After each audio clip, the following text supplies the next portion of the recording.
Já que com ela não tá dando certo, talvez se você tentasse com uma pessoa do mesmo sexo, talvez fosse uma coisa que desse certo, não é? É.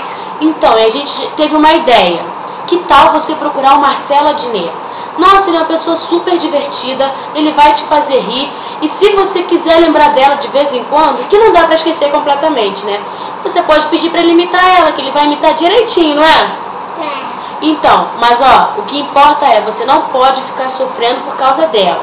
Então, vai ver um filme, vai se divertir, vai conhecer gente nova, que você vai ver que logo, logo isso passa, valeu?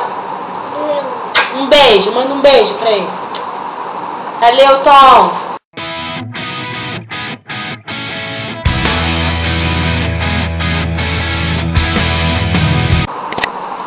Fala aí, Tom, beleza? Beleza? Ó, a gente tava olhando o conselho que o Gregório te deu. O Gregório te deu e a gente achou muito maneiro.